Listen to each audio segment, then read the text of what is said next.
नमस्कार दोस्तों, कैसे हैं आप सभी। आइए आज हम जानते हैं आखिर क्यों कर्ण को महादानी कहा जाता है।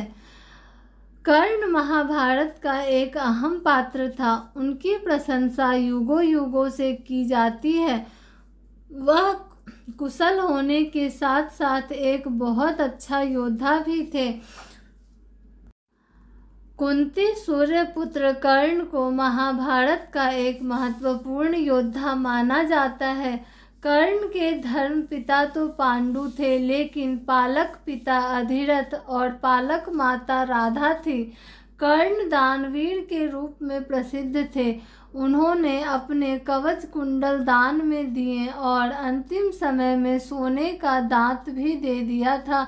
भगवान कृष्ण ने अर्जुन को यही उपदेश दिया था कि दान करते वक्त मन में अगर कोई भी भावना हो कि किए गए दान का खास फल प्राप्त होगा, तो दान करने का पुण्य फल नहीं मिलता है और दान करना निष्फल हो जाता है।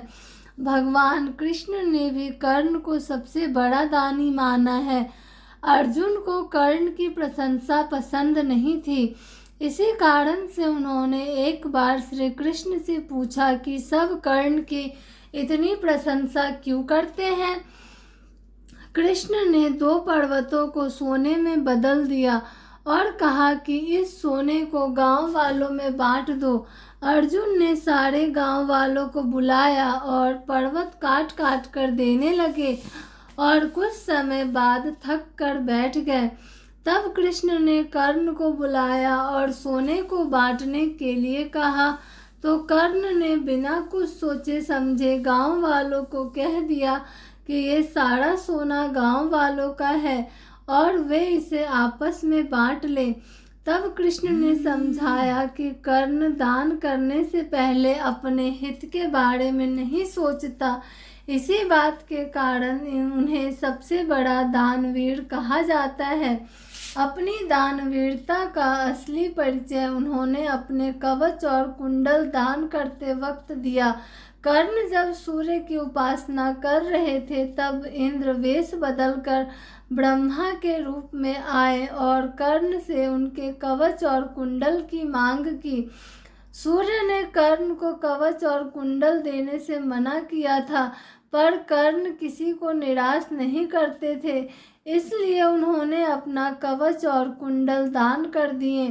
कर्ण ये जानते थे कि यह दान उनकी मृत्यु का कारण बन सकता है, तब भी उन्होंने अपने हित के बारे में बिना सोचे दान कर दिया और एक बार फिर से साबित कर दिया कि उनसे बड़ा दानवीर और कोई नहीं है। कर्ण दान करने के लिए काफी प्रसिद्ध था। कर्ण जब युद्ध क्षेत्र में आखिरी सांस ले रहा था, तो भगवान कृष्ण ने उनकी दानशीलता की परीक्षा लेनी चाहिए। वे गरीब ब्राह्मण बनकर कर्ण के पास गए और कहा कि तुम्हारे बारे में काफ़ी सुना है और तुमसे मुझे अभी कुछ उपहार चाहिए। कर्ण ने उत्तर में कहा कि आप जो भी चाहे मांग ले। ब्राह्मण ने सोना मांगा। कर्ण ने कहा कि सोना तो उसके दांत में है और आप इसे ले सकते हैं। ब्राह्मण ने जवाब दिया, मैं इतना कायर नहीं हूँ कि तुम्हारे दांत तोड़ूं। कर्ण ने तब एक पत्थर उठाया और अपने दांत तोड़ लिए। ब्राह्मण ने इसे भी लेने से इनकार करते हुए कहा कि खून से सना हुआ यह सोना वह नहीं ले सकता।